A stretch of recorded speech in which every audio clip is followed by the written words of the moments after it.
Well, that was a lot of fun. I enjoy dancing so much. You know, sometimes I worry that as I get older, I'm not going to be able to do it, but I still have it. You know, I try, I don't do it every day, just once in a while. I put some music on and I just go for it. I do what I can remember. I danced for a long time. I danced for about, I think it was about 9 years total. So it was a lot of experience, a lot of training.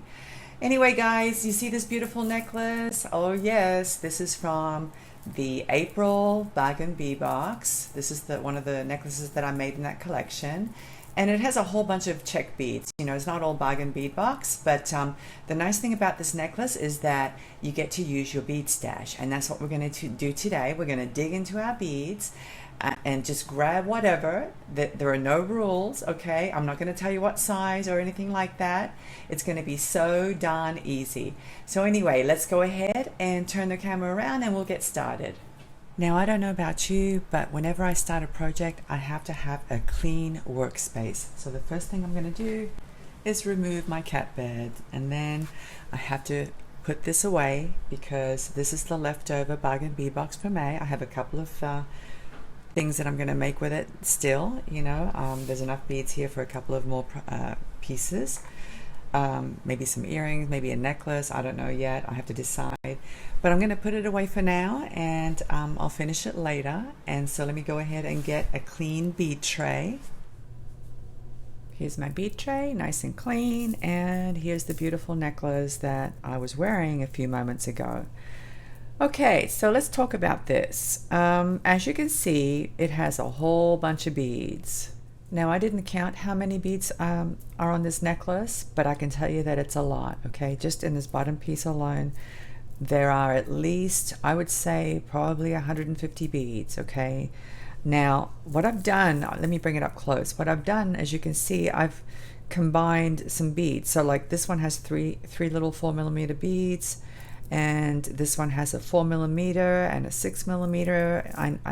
I know I said I wasn't going to talk about sizing, but I just want to show you how I put this together. It's a whole bunch of little beads, little components, okay? It's not just single beads. Some of them are single, like this one's a single bead right here, but a lot of these are components, okay? So that's why I'm saying that, it's a lot of beads. And then when you add the beaded necklace, you're looking at approximately 200 beads, something like that total, okay? Now, it all depends on the size chain you use. So along the bottom here, these are all hooked up to a chunky chain, all right? So the chunkier the chain, the bigger the links, the more beads you're gonna need, or the bigger the beads are gonna be, okay? So that's gonna be totally up to you. You're going to have to decide what size chain you're going to use based on the beads that you have. So the first thing you have to do is select the beads, and don't count them. Just get a bunch, and then mix them all up and see what you have. You don't want to have too few beads, okay? You want to have enough beads, so that it looks like a substantial necklace. You don't want a puny looking necklace, okay? Now, the other thing that I will tell you is that, of course, the smaller the links are on this chain, the less beads you're going to need, okay? Because then you're not going to have to cover up, you're not going to have to build so many components to cover up the chain, because that's the key. The key is to cover up as much of the chain as you can. Now, it's not always going to be possible, because once you put it on and it hangs down, you're going to see some of the chain, but that's okay. I mean, you be the judge of how full you want it. You don't have to have it real full. Maybe you want that kind of a look, okay? Maybe you don't want it to be packed with beads. It's up to you. And like I said, the size of the beads matter. So if you use a whole bunch of tiny beads, obviously you're going to need more components to cover up the chain. And then you may even have to use a much smaller chain. So that's going to be later. The first thing you need to do is select the beads. So that's what we're going to do next. And let me go ahead and bring some beads out. Okay, so here's my box of 6mm rounds. Let's see what we got. I got all kinds of colors here. And I'm not going to be too picky, but I think what I want to do is maybe do something in the pink family, pink or peach, since we're still kind of in spring, and even purple. So these are really pretty, these two. This is kind of like a peach Aurora Borealis finish, and this is a purplish, light purplish color. I love this color. It's gorgeous. Okay, so we got that, and then we got this one. These are just clear beads. I don't think there's any finish on these. This would look okay as well. You want to mix it up. And let's see, what else do I have here? Okay, these are pretty. I love these. This is kind of like the, what do you call it? Tiger's eye? Tiger eye? Synthetic tiger eye? Very pretty. I think I'll use that as well. All right, so that's enough 6mm. Okay, let me put this away. And here I have my 4mm rounds. Okay, let's see what we got. Now these are interesting. This is kind of like a wine color or a deep fuchsia color in the center. It's a clear outer shell and then a core. The core is like a wine color. And I think that would look pretty nice with this actually. So let me put that aside. And these are very pretty as well. These have like an Aurora Borealis finish. They're purple. But they look kind of bluish depending on the light, you know, how the light hits them. So those are nice. Okay, let's see what else we have. It's always a good idea to throw in something neutral. So either like a silver or a clear bead of some sort. So let's see what I have here. Okay, here's some clear beads. These look pretty. I think I'll throw those in. And what else do I have here? Let's see. This periwinkle color might be cute as well, just for some extra color, because that would pick up the bluish tones from this 4mm. And I know I didn't want to talk about size, but in the beading world, I guess you have to talk about size. It's important. But I don't want you to be too picky, okay? I really don't want you to be too picky, because it's just good to go into your stash and grab whatever you have. I mean, I could very easily just mix all kinds of colors and it would still look nice. Of course, the other option would be for you to pull out the color wheel. That would be the other option. That's a nice deep purple color. I think I'll use that. All right, so I'm going to leave that for now. And I'm going to go grab some other beads. Okay, since it's still spring, I kind of want to throw in something floral. And this is where I keep some of my flower beads and leaf beads as well. These are the green. Actually, these are a little bit different than what I've used in the past, because the hole goes through the top of these. But that's okay. I could work with these in some way. Let me think about it. I don't know if I want to throw green in there. But here are some really cute flower bells. And these would actually look very, very cute. These purple ones. These are more of a kind of a green and a lilac color. So let's try these purplish colored flower beads. They're a bit on the chunky side, but that's okay because we want variation. So that would work well, I think. All right, let me put these aside. Let's see, what else do I have in here? I think that's pretty much it. Yeah, I don't think I'm going to use these green leaves. I'll leave that for another project. Okay, let me pull out some more beads. Now here's a box with miscellaneous beads. So let's see what we got in here. Oh, these look like beetles. Let's see what else. These are all large beads, it looks like. This is a Jesse James Design Elements packet. I love Jesse James. Let's see, what else do we have here? Just miscellaneous beads that I probably threw them in here because I didn't know where else to put them. So let's see, is there anything here that I can use? Maybe some of these. These are coin beads. I got these from Bead Box Bargain. Yeah, these are coin beads, and these would look very, very pretty. So let me put these aside, and let me go ahead and pull out some other different kinds of beads. Okay, bead strands and bead mixes. Let's see what we got here. Oh, I love these. I love this packet of check beads. I think they're called twisted ovals. I think that's what these are called. These are the ones that I actually used in that cluster necklace that I showed you a few moments ago. They're very pretty. They look like leaves from a distance, but I said I wasn't going to use green, so let me see what other colors. Let me put this aside and I'll dump these out and see what other colors are in here that I could possibly use. And this is like a pale purple. That would look real pretty. Okay, so I'm going to put these purple ones aside. And these look actually kind of peach. It's hard to tell on camera, but they're not clear. They're kind of a peach color. So pink and peach would be very nice. So I'm going to pick out the pink and peach ones. Or I'm sorry, the purple and peach ones. I don't see any pink. These are interesting. These have like a little stripe through them. Let's see what else. Let me see what else, because I want some variation. I don't want it all to be pink and purple. I want a little bit of variation. So I'm trying to think, you know, that wine, if I had some wine colored ones, deep red colored ones, that would be real pretty, but I don't see any in this mix. But that's okay. I can go look in my stash and see if I can find some other ones. So let me go ahead and pick out some of these pale purple and peachy colored ones.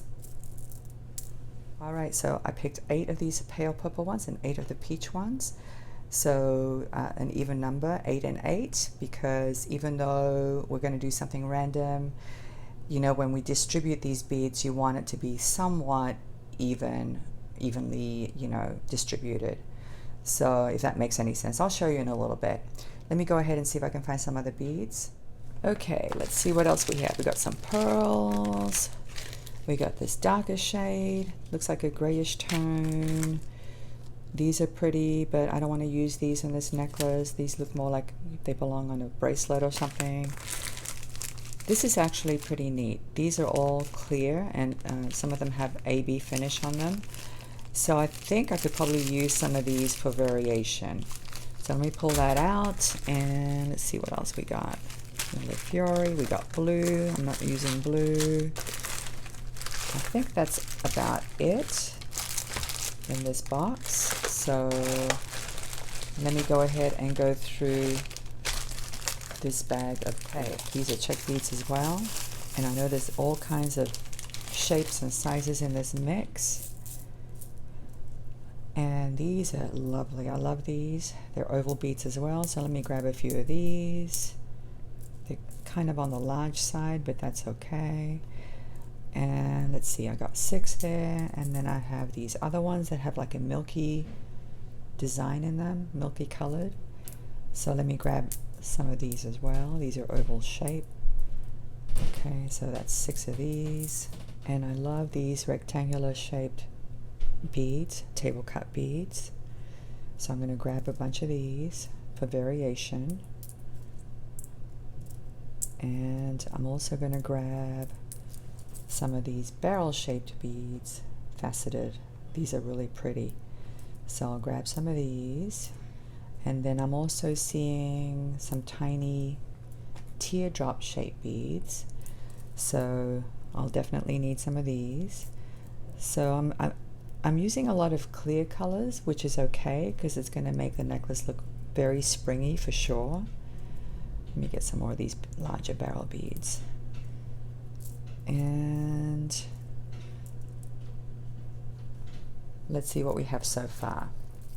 Okay, so I do have some variation of color. I've got these beautiful dark purplish colored beads, and these other beautiful flower beads, which give it a different shape, a different look.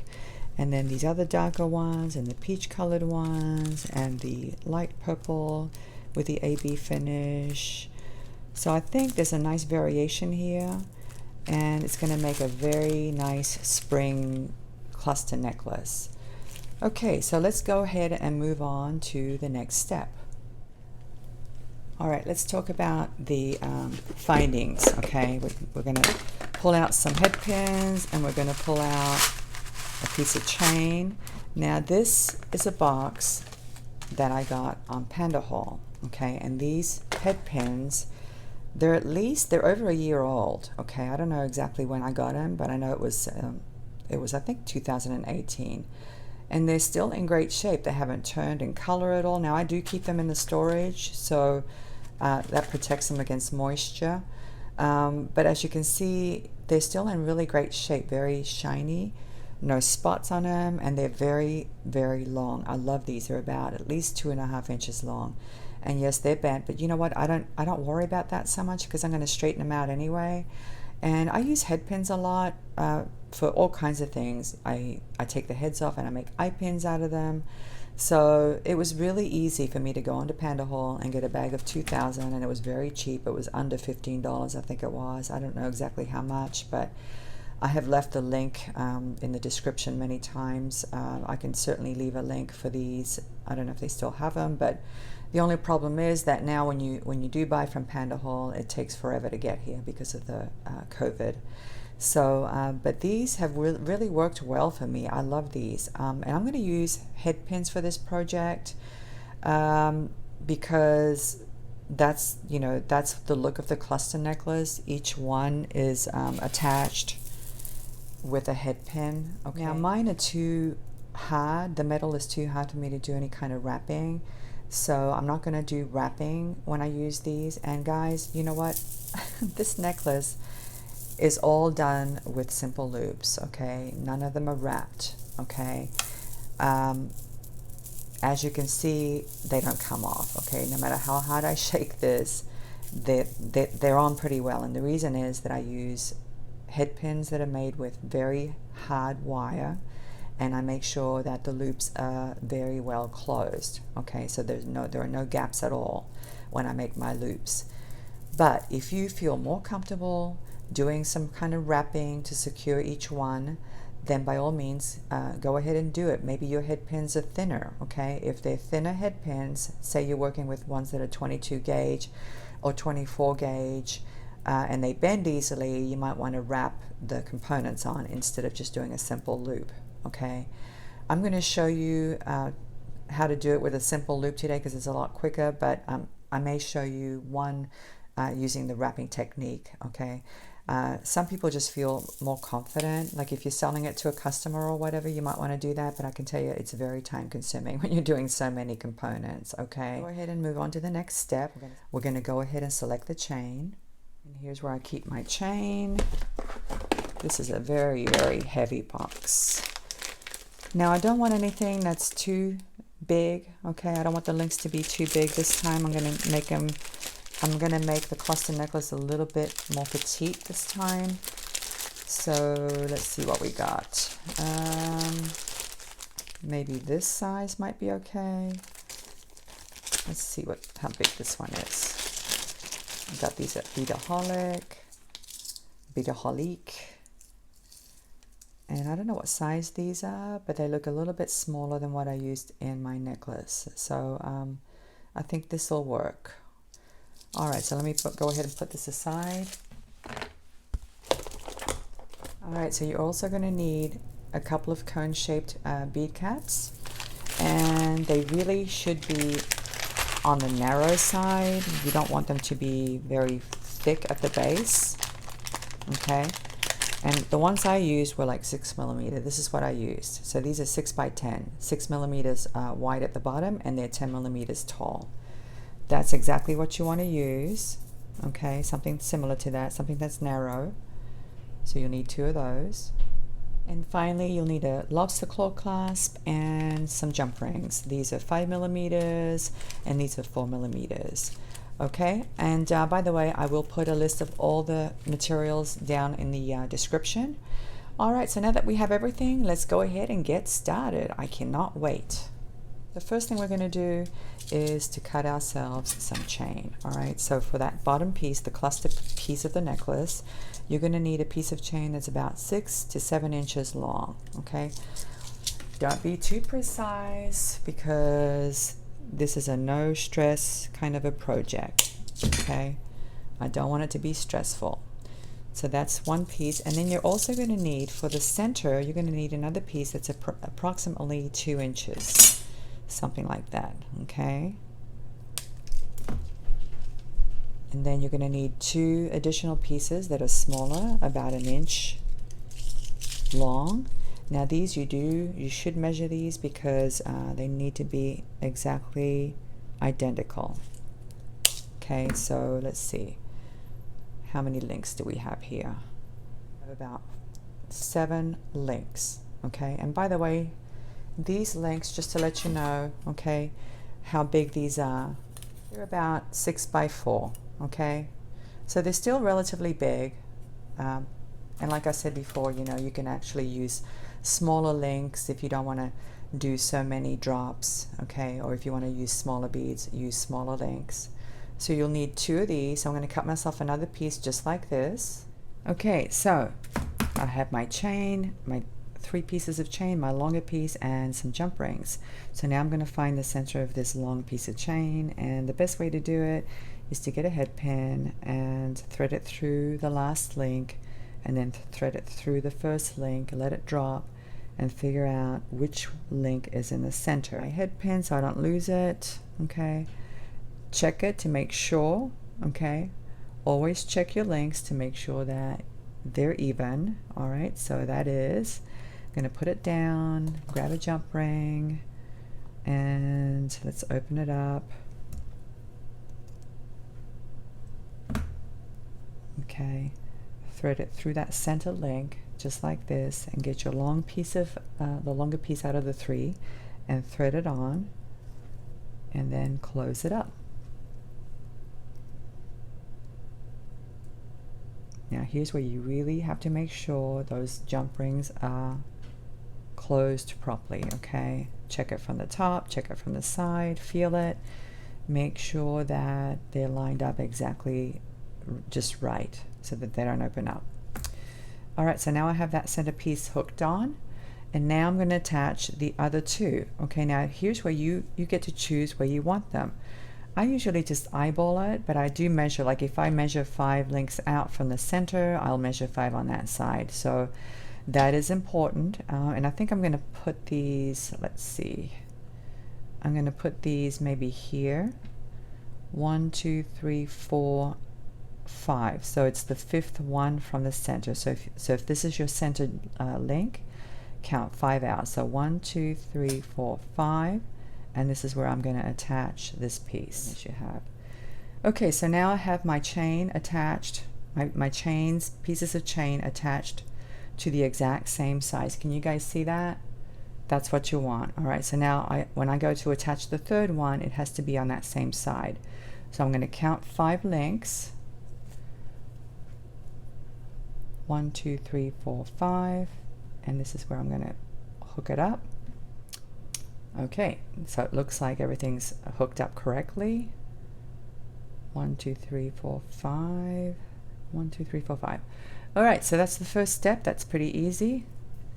That's how I got that that bib necklace shape by attaching these 3 pieces. So each one of these is going to be full of beaded components.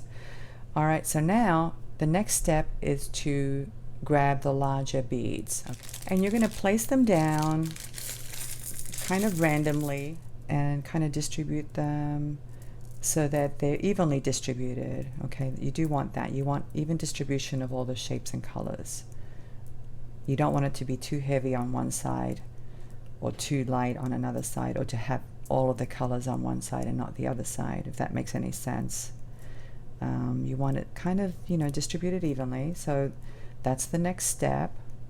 Okay, something like that. Of course, you'll need some pliers, some flat nose pliers. I like these because I can get into small spaces with this one. It's a very thin nose.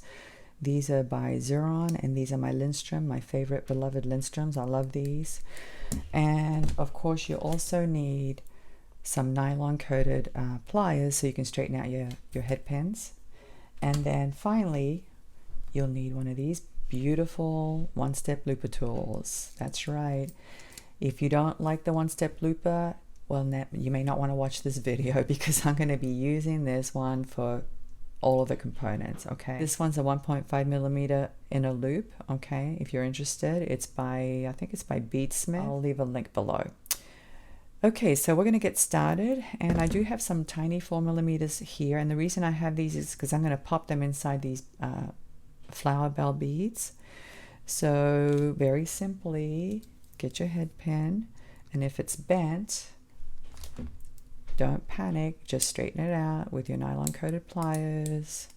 Straighten it out, and then grab one of these. Actually, I'm going to grab a little tiny 4 millimeter.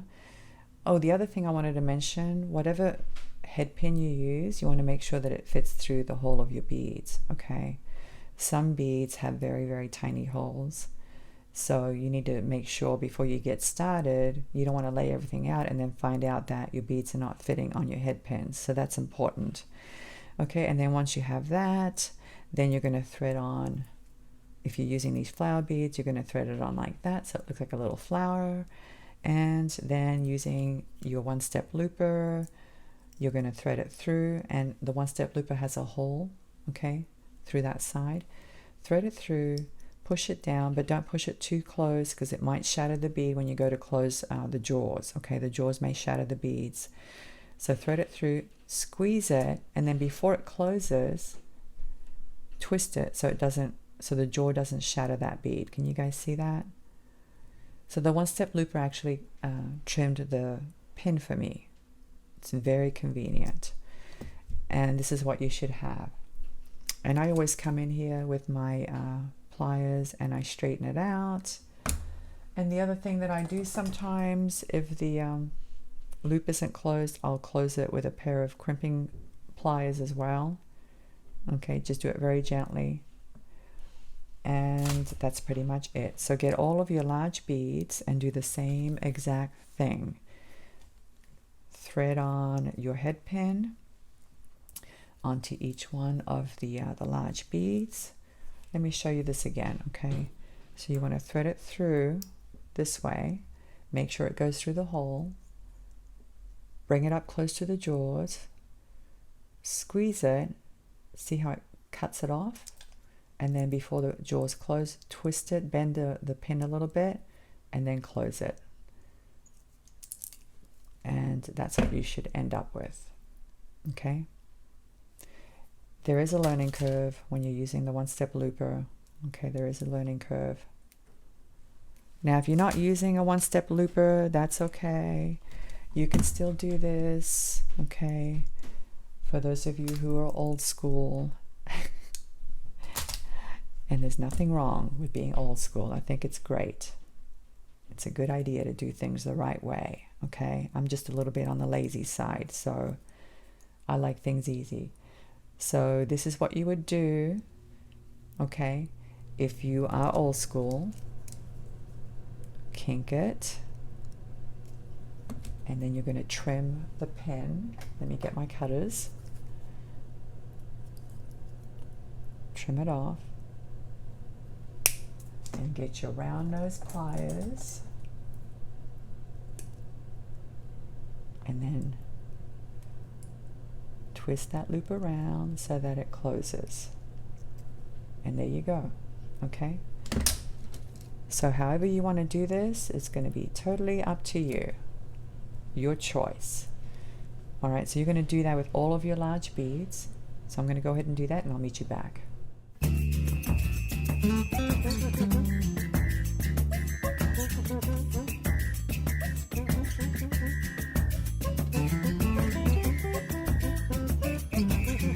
Okay guys, here's a little tip.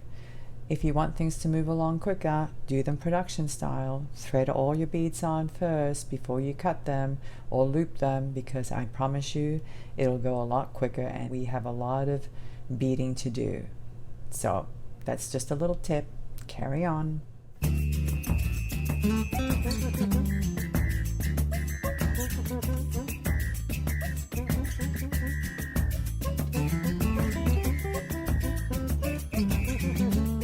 Well, I decided not to use these beautiful faceted coin beads from Beadbox Bargain because I think I have enough large beads here. As you can see, I've put a head pin on each one of them and they're ready to be looped on. And by the way, guys, if you're using the one-step looper and you're using long head pins like I am, save your scraps because these make fantastic eye pins later on in some other projects. So I'm going to save these for sure. Okay, so I've got everything laid out kind of how I wanted. It's obviously this is just, you know, a template, so to speak. It's not going to be the finished product, but I wanted to distribute all the colors kind of evenly. I'm not too anal about it because it's going to change considerably, but I want to get some idea of where I'm going to go. So now I simply remove the chain, okay, and I leave the beads there. All right, and now I'm going to start threading on my beads. And the first thing I'm going to do, I'm going to put a little bell cap on each one of these ends. So grab your bell cap bead or whatever bead you're using, and then open up your loop. And that's all you do, is you just thread on one at a time, just like that. And like I said, just make sure that your loop is closed very well. Okay. And you shouldn't run into any troubles later on. Okay, so let me grab another one. And this is kind of tedious, but what you want to do initially is you want to put on your big beads. Okay. And I like to do one type at a time, so I'm going to do all the flower bells first.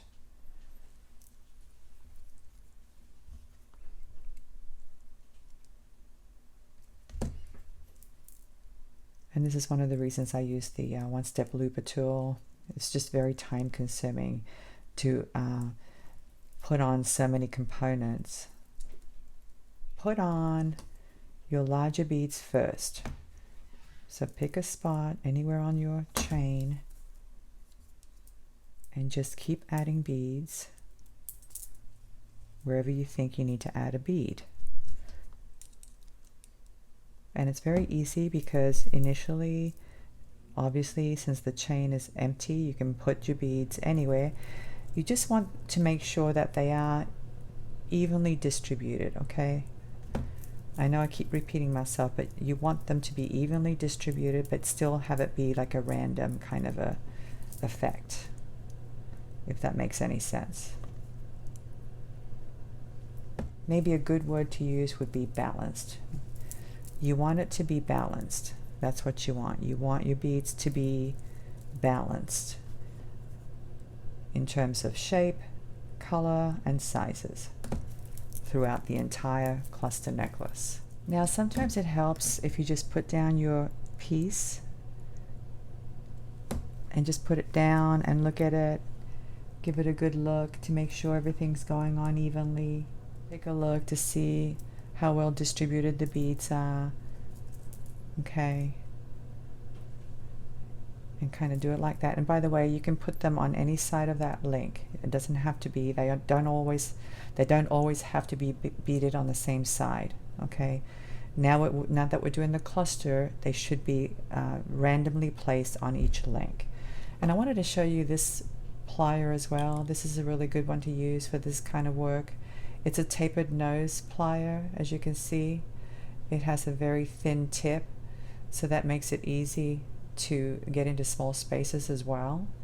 Okay, and I don't know what brand this one is, but I can leave the link down below. I know I got it on Amazon quite a while ago, but I use this one a lot as well because of the small tip. All right, I'm going to keep going, so just go ahead and put your beads on, and I'll meet you back after I get done. Okay, I've got the larger beads on. Now I'm going to move on to these beads here. These are a little bit smaller, so I'm going to go ahead and continue filling in the gaps, and I'll be right back. All right, it's pretty loaded right now, but before I go any further, for those of you who don't want to do simple loops, I need to show you how to do the wrap loop. Okay, so you get a head pin, and the head pin has to be relatively soft. It cannot be a hard head pin. Okay, 24 gauge, 22 to 24 gauge. And then you're going to get your round nose pliers and you're going to kink it. You're going to place the nose right at the top of the bead like this and kink it right above that jaw right above the tip. Then you're going to switch the positioning of your pliers and chop down this way. Okay, can you guys see that? All right, and then wrap the pin around that top jaw, flip it around, and continue to wrap towards the back, just like this. Okay, now this is where you need to stop. You cannot go any further than this, because before you go any further, you have to hook this onto your chain, which is very, very tedious, which is why I use the one-step looper. All right, so then you're going to push that link into the loop, just like this. Okay, so now you have this. All right, now you need to grab that loop with a pair of pliers, and I use something that has a thin nose so I can get in there, just like this. Okay, and then with your other set of pliers, grab the tip of the pin and loop it around, wrap it around. Wrap it around. You don't need to wrap it too many times. 2 times is sufficient. I wouldn't go any more than that, maybe 2.5, something like this. Okay, and then get your cutters and, whoops, that's the wrong tool. Get your cutters and then snip off the leftover pin. Get in there really close and snip it off. Okay, and that's basically what you want. And now the next thing you need to do is to make sure there's nothing sticking out. Okay, and if you see anything sticking out, use your pliers and smush it down so that it doesn't poke anybody. All right, that's the problem with this. You need to smush it down, make sure there's nothing poking out, and that's how you do your wrap loop. Okay, and if you want to do it like that with all 200 beads, by all means do it. One thing's for sure, it's not going to go anywhere ever. Okay, so that's a good way to do it if you want security, but you do need to be very patient, and you need to have a lot of time, and you need to have pliers that are skinny to get into the spaces. Okay, because this is going to get tighter and tighter and tighter the more beads you add. Okay, it's going to get more difficult to get in there and add beads, so you need to have some pliers that have a very tiny nose. Okay, that's how you do it. All right, so let me go ahead and continue. Okay, I'm back. As you can see, this necklace is pretty loaded. It is looking absolutely gorgeous right now. I don't think I'm going to add very much more to it because it looks pretty full right now. I'm definitely not going to add these crystal clear rounds. I'm going to skip those because I think I have enough clear crystal in the necklace right now. But I am going to add some smaller beads. Okay, and this is very easy, guys. It can't get any easier than this. Basically, just get creative. What you do is you grab a bead, any kind of bead. It can be a small bead, it can be a medium bead, 4mm, 6mm, thread it on just like this, no big deal. You can thread on more than one bead. You can thread on, you know, however many beads you want. Just be creative. I'm going to put 3 of these 6mm on this one, and a little tiny 4mm with that beautiful wine colored core. And then same thing, just grab your looper tool or whatever tool you want to use to make that loop, and create some more beaded components. Okay, now with these smaller ones, I don't put them on just single beads. I put multiple beads on each pin. Okay, and I like to do 3 because it makes it look like little berries. It looks really cute.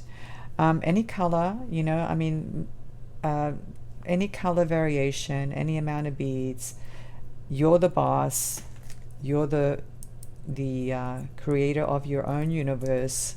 Okay, your cluster necklace universe, and you can make it what you want. Okay, this is where you just have to let the right side of your brain take over and let your hands do the work, and just keep creating, keep building your components, and you know, don't let your brain get in the way, your left brain. Let your right brain take over and just let it do its thing. Okay, that's the best thing to do. If you start thinking about things too much or trying to be symmetrical, it's not going to work out. Okay, you want to make sure that It's very organic looking, and just do your thing, you know, do what looks good, do what makes you feel good. That's what it's about, guys, okay? And like I said, you can do any combination of beads. Okay, so I'm going to continue to build these components, and I'm going to line them all up and get ready to bead them on. So go ahead and do that, and I'll meet you back. That's a lot of beads. These are really pretty. The tiger eye beads. I love stringing 3 at a time. It just makes it look like little berries or something. So anyway, I've strung on some of these 4mm and 6mm. And before I do any more, I'm going to go ahead and put them on because I don't want to do too many. And at this point, I feel like the necklace is pretty loaded. So I don't need a whole bunch more, but I'm going to go ahead and put these on, and then I'll come back and we'll take another look. Okay, I'm back. I've got all my beads on, and as you can see, it's pretty loaded. It's a very loaded cluster necklace, very springy. I love the colors. Very beautiful. It actually looks better on than it does on the bead tray. So, okay, so now the next step is to add these bead caps, and then we're going to add, we have choices. We can either add chain or we can add beaded components. Okay, now for the beaded components, I do recommend that you have some kind of a pattern and have beads that are the same. You don't have to, obviously, you can mix it up. These are actually mixed. If you look at these, I have turquoise, then I have green, and then I have clear turquoise, and I have these coffee colored 6mm. So they're kind of mixed, but not really. It's, you know, it's those 3 different beads or 4 different beads, but it's the same pattern. It's a 6mm in the middle and 2 4mm on either side. And I repeated the pattern, you know, with different colored beads. So you can do it like this, or you can just add chain and be done with it. You know, I say let's just add chain because this necklace is actually very pretty just like it is. And if you add anything else, it's going to take away, it's going to distract from the beauty of these beads here. So we're just going to add some chain. All right, so the next step is to add these cone shaped bead caps. So for this, it's very simple. You're going to make 1 loop, and I'm using the scraps that I collected because I don't like to waste anything. And then again, you want to make sure that that loop is perfectly closed before you do anything else, okay? And there's no gap at all. You want a perfect shaped loop that's closed. All right, and you do that for both pieces. Or you can just use an eye pin if you have eye pins. That's another option as well. Like I said, I like to use these because the wire is very hard, very firm. Okay, and once you do that, then you're going to thread on one of these loops, one of these links at the end. Okay, and I purposely left 2 spare links. I really don't need 2. I only need 1. So you know what, let me go ahead and snip off the extra one. I always leave 2 just to give myself some room to work with. You know, I don't like to work in cramped spaces. So let me just take off that extra loop, thread on my loop onto that last link, just like that. Okay, and then you're going to close that loop really, really well. I can't emphasize that enough. Okay, it's critical that you close it really, really well so we don't have any issues. Okay, then once you do that, thread on your bead cap, push it down all the way down. Okay, and I am going to do or attempt to do a wrap loop with this because I want it to be secure, and this wire is very hard, so it's going to be a little challenging for me, but that's okay. So just grab it at the very tip, make sure it's pushed all the way down, kink your pin, switch your jaws around, and then go ahead and loop that pin around, switch your pliers around, move it to the back like this.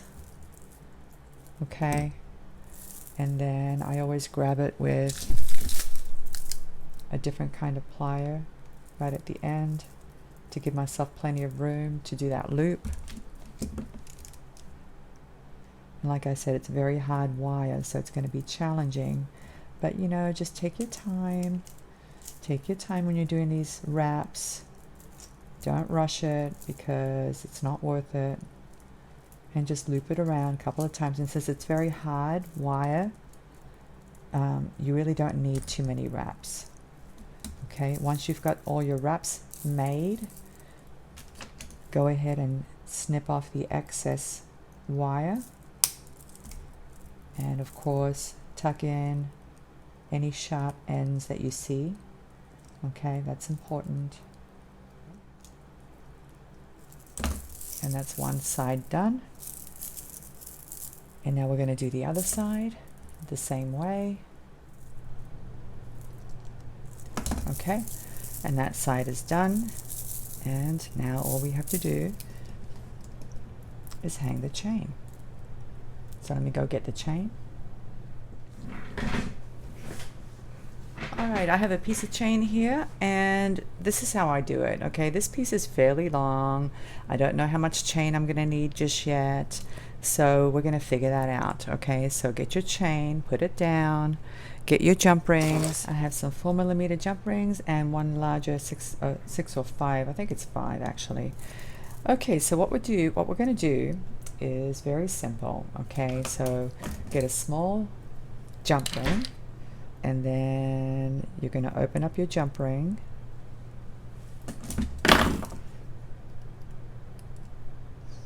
and you're going to hook it onto this end of the necklace like that.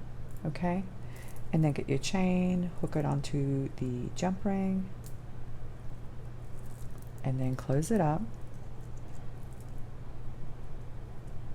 Okay, so I've attached one end. I have not cut the chain yet. What I'm going to do next is I'm going to take this to the mirror, put it onto my chest, and then wrap the chain around the back of my neck and figure out how long I want it and where I need to cut it. So I'm going to do that next, and I'll be right back. Well, it looks like I needed a piece that's 11 inches long, so that's 5.5 inches per side. So now I'm going to find the center of this chain. Okay, I've got one end attached already, and I'm just going to simply thread it onto the last link and the first link and figure out the center of the chain. And then once you find the center link, you're going to go ahead and snip it. Okay, all right, and now grab another small jump ring.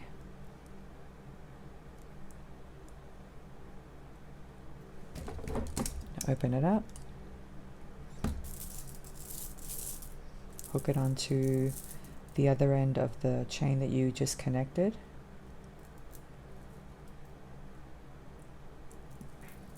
like this, and hook on your lobster claw clasp